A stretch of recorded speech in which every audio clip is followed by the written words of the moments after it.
As someone who has watched a lot of The Simpsons over the past few years, I found myself thinking about whether or not Springfield at Universal Studios accurately represents the world of The Simpsons.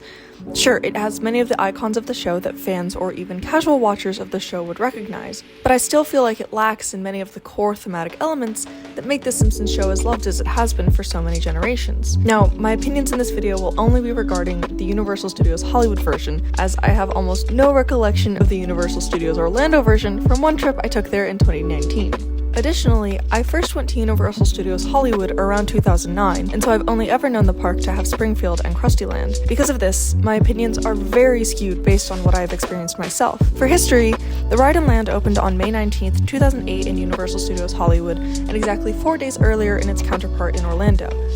It replaced the well-loved Back to the Future ride, which closed on September 3rd, 2007. Completing an entire project from demolition to remodel in a whole year is a huge feat, but it makes a little bit more sense when you start to look deeper into the land's design. Starting off, I believe the replacement of the Back to the Future ride to the Simpsons ride to be an overall positive one. It's not difficult to argue that the technology in the original Back to the Future ride was aging quickly, and although the ride and franchise are able to evoke a high level of nostalgia, the ride had to compete against the quality of the original Star Tours in Disneyland, and even the rapidly evolving quality of home TV screens and mobile phones. That being said, the fact that so much of the ride's video was done practically is a huge testament to the craft that was put into it. But even after watching the ride video many times on separate occasions, it never fills me with the same joy as the Back to the Future movies do. I assume this is because we are following the series villain Biff, and because we are teaming up with Doc rather than Marty McFly, which is a similar area for guest confusion as the original Disneyland Dark rides. We want to see our favorite characters, not pretend to be Snow White. As of 2023, The Simpsons TV show has released 741 episodes since its debut in 1989, currently holding the record for the longest-running TV show with a whopping 34 seasons. It's no doubt the show has been able to maintain a strong hold on the current zeitgeist, and with its flexible canon, it can apply to any social event or trend that is occurring at any given time. The show's themes include family dynamics, societal gender issues, class standings, the naivety of youth, and even the frustration of a 9-to-5 job, all while being relatable to arguably every single viewer that may watch the show. It walks the line between the fabricated 1950s golden age nostalgia, where kids could play outside and just needed to be home in time for dinner, while also addressing modern social issues that audiences will find compelling. Originally, I wrote a not-so-loving review of The Land, but after visiting a few more times recently, I wanted to reevaluate my opinions. My biggest gripe was that so many of the iconic locations of the show are diminished to mere facades, and that with almost 35 years of audiences digitally exploring these locations, Universal had the perfect opportunity to allow guests to step inside these locations. Although I still slightly agree with this, guests are still given the opportunity to physically enter the world of this beloved show in a way that they never had before. There's a very high level of detail in these facades that even goes so far to have Homer's desk at the nuclear power plant, and even Sideshow Bob climbing out of the Springfield Penitentiary window, looking at Springfield Elementary, undoubtedly searching for his mortal enemy, Bart Simpson. This small detail also works incredibly well for the main conflict of the ride, as Sideshow Bob has escaped prison and is now heading for Krusty Land to seek his revenge on Bart.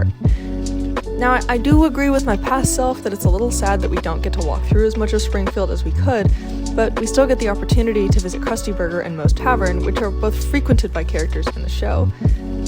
In my original script for this video, I said that to fix the lack of immersion, Universal could make the queue of the Simpsons ride one huge tour of Springfield.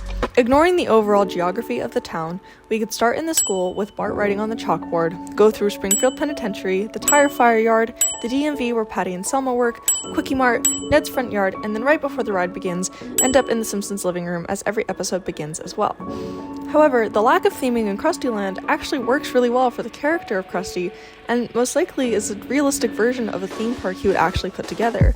Krusty Land is a cash grab from everyone's favorite clown, and so the basic lineup and endless weaving just shows the lack of care that he put into it rather than Universal Creative. My one biggest suggestion would be a photo op with the famous Simpsons couch. The ever-changing family couch gag is a huge staple of the show, and I think guests would love the chance to film their very own version of this scene. In terms of the ride, I think it's fantastic. Although it can definitely make me a little nauseous at times, the reskinning of the Back to the Future ride was done artfully and seamlessly. Sideshow Bob is my personal favorite character from The Simpsons, and I have to say that this ride does a great job of taking the Simpsons IP and showing us a new world with the characters that we know and love.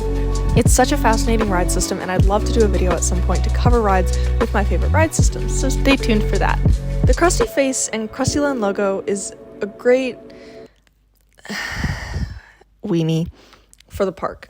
Considering this area of the park is such a high traffic intersection which connects the upper lot, the lower lot, and the studio tours together, it's a great way to pull people down the walkway and give them something to look at while they wade through the crowds. As a whole, I have to give Universal credit for experimenting with a new land for park guests and for maintaining the food service restaurants.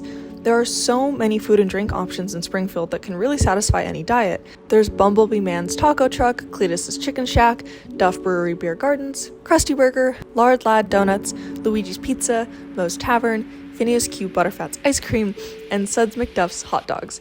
That's a whopping 9 places for you and your family to eat while in just this area of the park, and it mixes classic theme park foods with the Simpsons IP incredibly well. My last complaint regarding the land is one I still consider to be very true.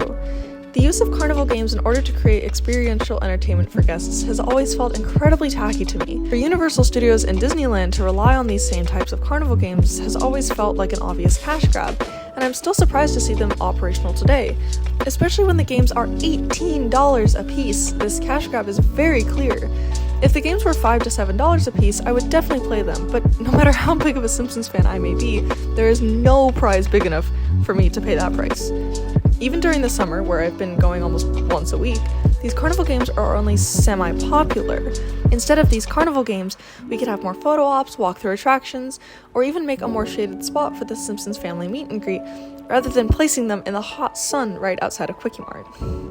I think the land lacks in smaller experiential stuff that it's clear to see Super Mario World is now exploring. Changing the land into a more exploratory experience would not be very high up in Universal Creative's economic lists, but it could help to decrease the traffic in the area and serve as much more of a people eater than it is right now.